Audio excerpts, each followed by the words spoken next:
नमस्कार, जय भीम, नमो बुद्धाय।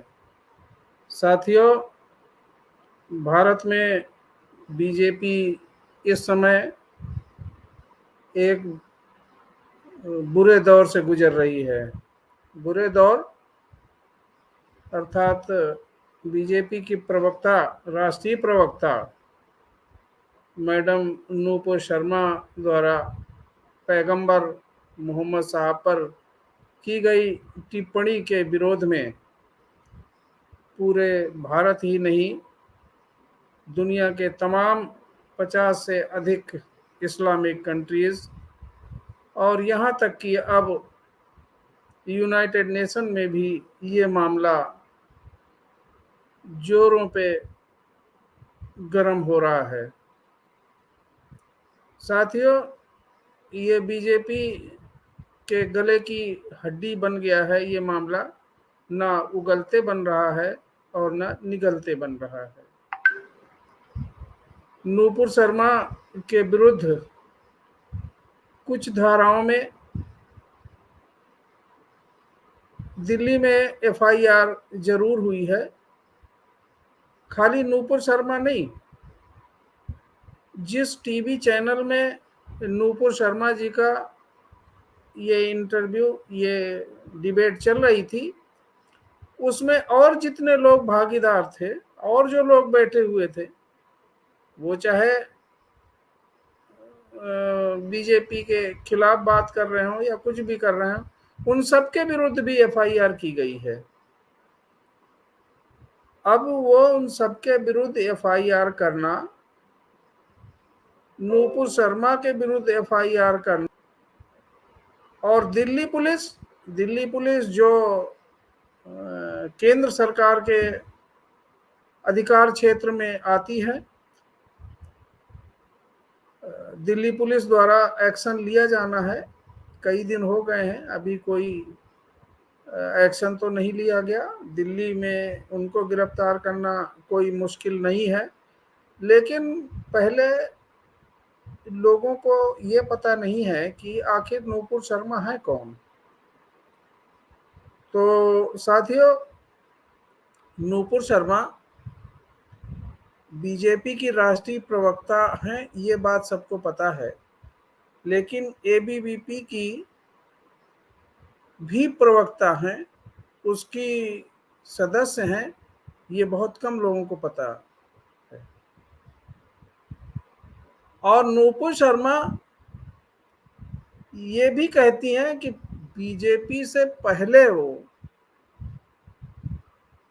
बीजेपी में अब जब लोग हैं, इन सबसे पहले की वो हैं।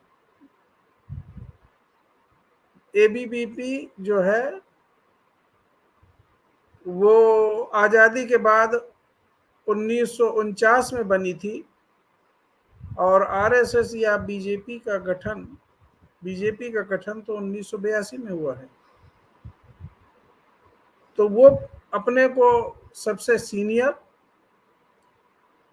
और एबीवीपी की 2008 में दिल्ली विश्वविद्यालय से वो चुनाव लड़ चुकी हैं अध्यक्ष पद के, और उसमें वो जीत भी गई थी।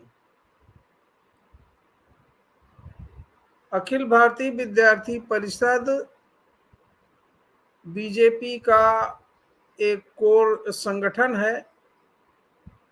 इसके विरुद्ध जिन लोगों के खिलाफ एफआईआर या ऐसे केसेस हुए हैं, आज तक बीजेपी उनको गिरफ्तार नहीं कर पाई है, उन पे हाथ नहीं डाल पाई है। नूपुर शर्मा एक जिलानी साहब थे, जो किसी केस में उनको जेल के अंदर डाल दिया गया था, लेकिन हाई कोर्ट, सुप्रीम कोर्ट द्वारा वो बरी कर दिए गए, निर्दोष थे। वो एक किसी सभा में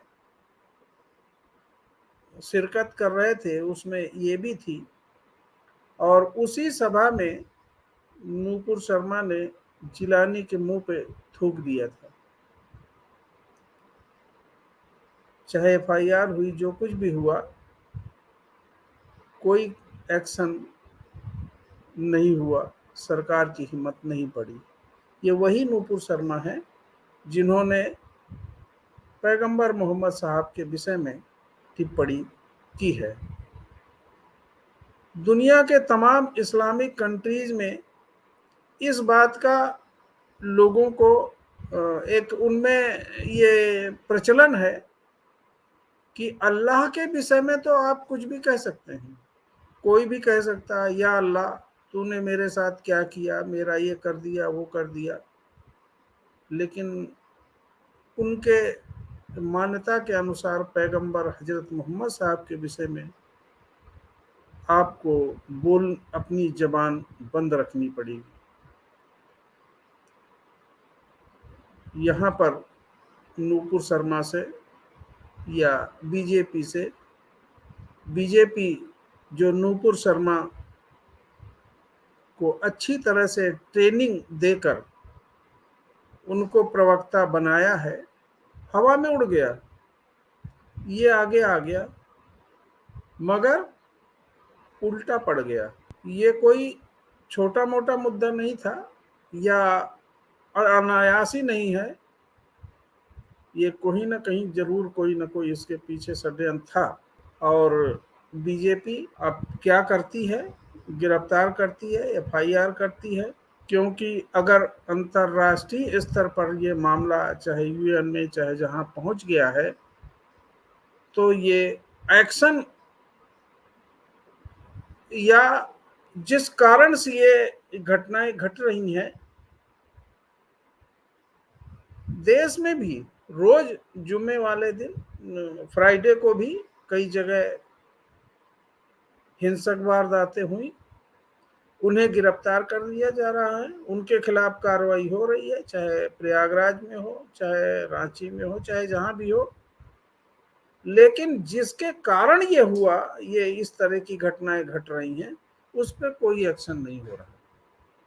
इसीलिए ये मामला दुनिया के तमाम देशों में या यूएन में पहुंच रहा है और बीजेपी को सांप सूंघ गया है। बीजेपी के किसी व्यक्ति ने, सरकार ने, ना केवल बीजेपी ने कि हमसे बीजेपी ने अपना पल्ला झाड़ लिया, उनको पार्टी से निकाल दिया, निलंबित कर दिया कि हमसे लेना देना नहीं है। अब जब गले की हड्डी बन गया तो हमसे लेना देना नहीं है। तो ऐसा नहीं लगता इतनी आसानी से बीजेपी नूपुर शर्मा को गिरफ्तार कर पाएगी, इतनी जल्दी इन पर नियंत्रण कर पाएगी।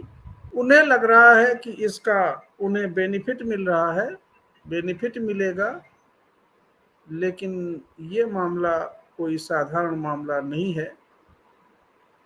अगर दुनिया के तमाम देशों में भारत की बदनामी या जो प्रजातंत्र के रूप में जाना जाता है, ये बड़ी आपत्तिजनक घटना हुई है। ये प्रश्न चिन्ह भारत के लिए